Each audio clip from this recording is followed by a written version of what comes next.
Capítulo sexto. Visita a Nazaret. Saliendo de allí, se dirigió a su ciudad y lo seguían sus discípulos. Cuando llegó el sábado, empezó a enseñar en la sinagoga.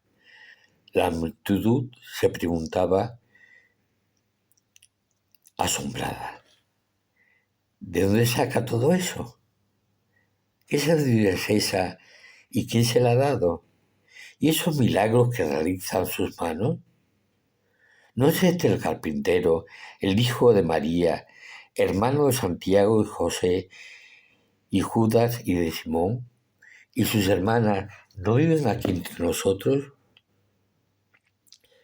Y se escandalizaron de él. Les decía,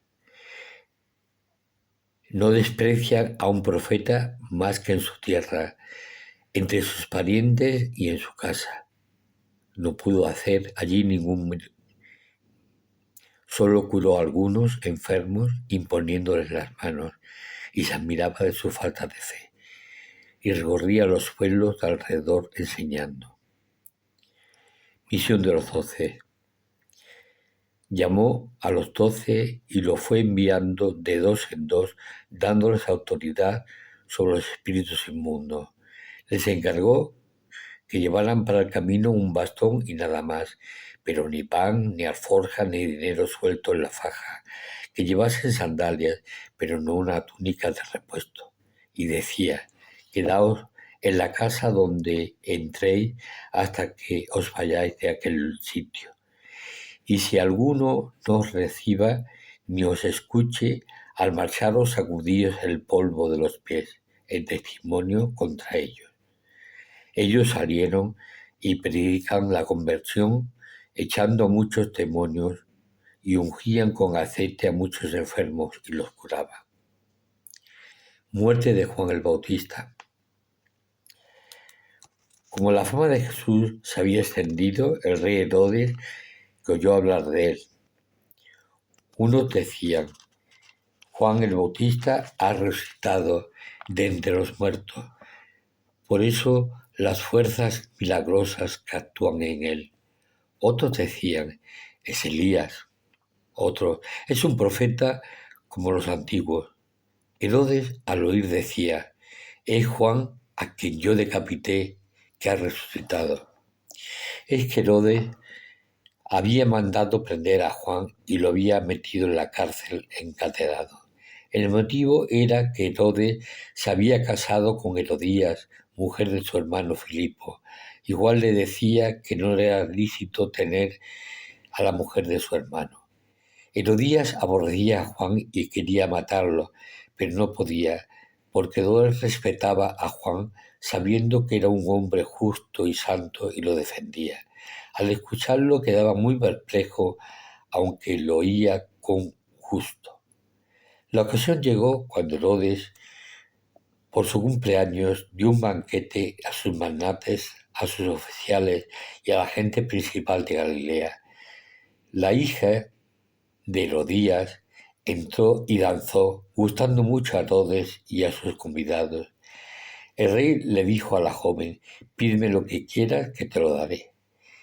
Y le juró, te daré lo que me pidas, aunque sea la mitad de mi reino. Ella salió a preguntarle a su madre, ¿qué le pido? La madre le contestó, la cabeza de Juan el Bautista. Ella entró enseguida y a la primera se acercó al rey y le pidió, quiero que me des ahora mismo en bandeja la cabeza de Juan el Bautista. El rey se puso muy triste, pero por el juramento y los convidados no quiso desheredarla. Enseguida le mandó a uno de los guardias que trajese la cabeza de Juan. Fue, lo decapitó en la cárcel.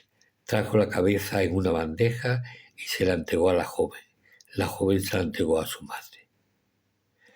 Al enterarse, sus discípulos fueron a recoger el cadáver y lo pusieron en el sepulcro. Primera multiplicación de los panes.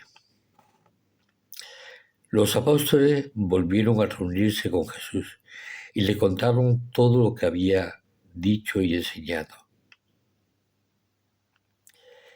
Él les dijo: venid vosotros a solas a un lugar desierto a descansar un poco, porque eran tantos los que iban y venían que no encontraban tiempo para comer.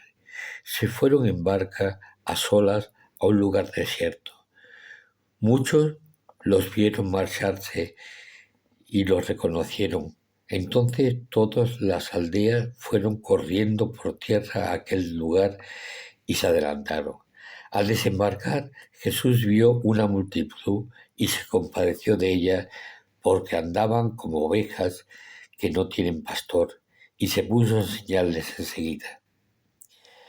Cuando hizo tarde, se acercaron sus discípulos a decirle: estamos en descampado y ya es muy tarde. Despídelos, que vayan a los cortijos y aldeas de alrededor y se compren de comer. Él les replicó: dadle vosotros de comer. Ellos le preguntaron: ¿vamos a comprar 200 denarios de pan para darles de comer? Él les dijo: ¿cuántos panes tenéis? Id a ver. Cuando lo averiguaron, le dijeron: 5 panes y 2 peces. Él le mandó a la gente que se recostara sobre la hierba en grupos. Ellos se acomodaron por grupos de 100 y 50, tomando los 50 panes, los 2 peces, alzando la mirada al cielo, pronunció la bendición, partió los panes